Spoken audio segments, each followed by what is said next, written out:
Hello दोस्तों, आज बात करते हैं इंडिया, पाकिस्तान और बांग्लादेश अब एक होने जा रहे हैं। क्या आपको पता है कि इंडिया बांग्लादेश अब एक आने वाले टाइम में हो जाएगा? तो मुझे तो नहीं लगता, लेकिन जब ये आर्टिकल मैंने पहली बार देखा तो मैं भी एकदम भौचक्कित रह गया और आप भी ऐसे ही भौचक्कित रह जाएंगे। लेकिन इसके पीछे ये किसी ने बयान दिया है, ये दिया है जो कि सुप्रीम कोर्ट के पूर्व जज यानी कि मार्क दे काटजू ने दिया है, जिनका नाम है मार्क दे काटजू। उन्होंने दिया है कि जो कि पहले इंडिया एक अखंड भारत था, जिसमें कि बांग्लादेश, इंडिया और पाकिस्तान जो मिले हुए थे। लेकिन वो उनका कहना है कि आने वाले टाइम में कि इंडिया, पाकिस्तान और बांग्लादेश दोबारा मिल जाएंगे। उन्होंने ऐसा क्यों कहा, उसके बारे में भी आपको बताते हैं। और उन्होंने एक जो कि संगठन एक बनाए है, एक ऑर्गेनाइजेशन बनाई है जिसका नाम है IRA। तो उन्होंने 2017 में उसको उनको ओपन किया था, यानी कि उसकी स्थापना की थी 2017 में। उनके मन में विचार आया था 2016 में, लेकिन उन्होंने उनको स्थापित किया 2017 में। तो उसका जो अभी वो स्टार्टिंग ही हुई है, वो संस्था अभी आई आ रहे, और उसका फुल नेम है इंडियन रीयूनिफिकेशन एसोसिएशन, उसका फुल फॉर्म है। और उनका कहना है, उन्होंने बताया कि इंडिया, बांग्लादेश और पाकिस्तान इकट्ठा क्यों होंगे, क्यों मिलके दोबारा रहने लगेंगे। तो उन्होंने बताया कि इससे पहले उन्होंने बताया कि 1857 की जब विद्रोह स्टार्ट हुआ था, जब क्रांति आई थी 1857 में, तो उसमें जो इंडियन के लोग थे पहले मिलजुल के रहते थे, हिंदू मुस्लिम सिख ईसाई सब इकट्ठे रहते थे, एक मातृभाषा बोलते थे और सब में प्रेम भाव था। किसी में भी कोई भी लड़ाई झगड़े की कोई भी मतलब द्वेष नहीं था, जैसे अब कंट्रोवर्सी चलती रहती है, जैसे वॉयलेशन अब हिंदू मुस्लिम का चलता रहता है। लेकिन पहले ऐसा नहीं था। लेकिन 1857 में जब सभी लोग इकट्ठा रहते थे तो विद्रोह कर रहे थे, उस टाइम में जो गवर्नमेंट जो यहाँ पे राज कर रहे थे, वो ब्रिटिश लोग राज कर रहे थे, यानी कि अंग्रेज लोग। तो अंग्रेज लोगों का जो उनकी ईस्ट इंडिया कंपनी थी यहाँ पे फैली हुई थी, तो उनका भी वो हिंदुस्तान के जो लोग हैं उसका विरोध कर रहे थे। लेकिन जो विरोध करते करते उनसे कंट्रोल नहीं हो रहे थे, जो हिंदुस्तान के जो लोग थे विद्रोह, तो उन्होंने उसको कंट्रोल करने की स्ट्रेटजी अपनाई। वो स्ट्रेटजी क्या थी आपको बताते हैं। वो स्ट्रेटजी थी कि फूट पाओ राज करो, यानी कि डिवाइड एंड रूल। उनका मतलब था हिंदू मुस्लिम को आपस में बढ़वा के और यहाँ पे राज करो। तो उन्होंने ऐसा किया भी, कैसे किया आपको बताते हैं। तो वहां से जो कि लंदन से बहुत सारे लेटर आते थे, जो कि लंदन में उनके जो सेक्रेटरी बैठते थे, तो वहां से बहुत सारे लेटर आते थे। उस लेटर में लिखा होता था कि जो वो लेटर डायरेक्टली दिल्ली आते थे, जो कि वायसराय, दिल्ली के जो वायसराय उस टाइम में थे, उनके पास आते थे। तो उनके पास उनमें क्या लिखा होता था, ये भी आपको बता दें। ये सारे के सारे जो इंफॉर्मेशन है आपको गूगल में मिल जाएगी। जो गूगल में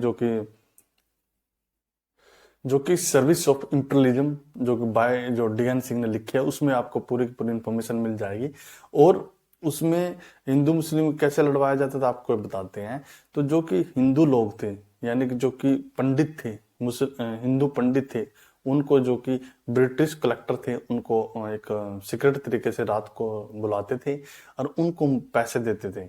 और पैसे दे के बोलते थे कि तुम मुस्लिम लोगों के खिलाफ बोलो। और जैसे ही ऐसे ही मुस्लिम के जो मौलाना होते थे, मौलाना साहब होते थे, उनको बुलाते थे सीक्रेट तरीके से और उनको बोलते थे कि आप हिंदू लोगों के खिलाफ बोलो। और कैसे बोलते थे, और उसके साथ साथ उन्होंने कुछ सीक्रेट एजेंट भी रखे हुए थे, जो हिंदू लोग मुस्लिम पक्ष को भड़काते थे और मुस्लिम लोग हिंदू पक्ष को भड़काते थे। जैसे उन्होंने कुछ एजेंट रखे हुए थे, जैसे जैसे कि कोई हिंदू एजेंट उन्होंने जैसे रखा होता है उनको मुस्लिम को भड़काने के लिए या मुस्लिम को हिंदू को भड़काने के लिए। तो वो क्या करते थे कि जो जो कि गाय की, यानी हिंदू लोग जो गाय को पूजते हैं उसकी नाड़ काट के, और जो कि मुस्लिम की जो कि वहाँ पे मस्जिद होती थी उसमें फेंक आते थे और वहाँ पे लिख के आते थे जय श्री राम। और ऐसे जो मुस्लिम पक्ष की तरफ से क्या करते थे, जो कि सुअर की काट के और मंदिरों में फेंक के आते थे, वहां पे लिख देते थे जय श्री राम। तो उससे जो वॉयलेंस क्रिएट होता था, उससे दंगे होते थे, और दंगे होके वो एक मार काट का रूप ले लेते थे। लेकिन उसके कुछ टाइम के बाद मिंटो मोरले फॉर्म आया। मिंटो मोरले फॉर्म 1909 में आया। 1909 में उसका मतलब क्या हुआ वो भी आपको बताते हैं। जो इतना बड़ा ये वोलेशन होता था, उसको वोलेशन को बढ़ते बढ़ते देख जो मिंटो मोर्ले रिफॉर्म आया, उसमें क्या हुआ कि जो हिंदू जो भाई है, हिंदू जो लोग हैं, वो हिंदू लोगों को वोट कर सकते हैं और मुस्लिम लोग जो मुस्लिम को वोट कर सकते हैं। उसके बाद लैंग्वेज में भी आया कि हिंदू लोग हिंदी को ज्यादा मतलब प्रेफरेंस दे सकते हैं और मुस्लिम लोग मुस्लिम को उसको उर्दू को प्रेफरेंस दे सकते हैं। तो इसी को मद्देनजर रखते हुए ये पूरी डिटेल उन्होंने बताई, जो कि मार्क दे कार्टजू, जो कि जो न्यायाधीश हैं, जो जज हैं भूतपूर्व, उन्होंने बताया कि ये पूरी पूरी डिटेल उन्होंने बताया कि ये पहले यानी कि 1857 से पहले सभी जो हिंदू मुस्लिम इकट्ठे रहते थे, और उनका मानना है कि आने वाले टाइम में होगा। मेरे अकॉर्डिंग तो ऐसा पॉसिबल नहीं है, लेकिन उनका मानना है।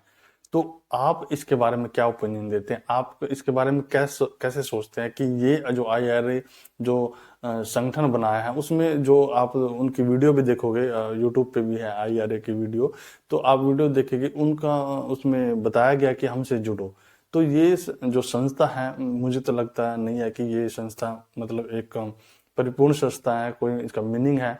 मतलब ये इंडिया में अभी चला दी गई है, इसका ऑफिस भी बना दिया गया है। आप इसके बारे में अपना ओपिनियन दे सकते हैं, आप इसके बारे में कमेंट कर सकते हैं कि आप कैसे सोचते हैं इसके बारे में, जो IRA संगठन जो कि बना है, ये जो कि हिंदू मुस्लिम को एक करने का, और जो कि तो ये वीडियो आपको कैसे लगी, और कमेंट में आप कमेंट कर सकते हैं कि नेक्स्ट वीडियो किस टॉपिक पे है, और जल्दी आपके सामने दूसरा वीडियो लेके आएंगे। तब तक ले, जय हिंद।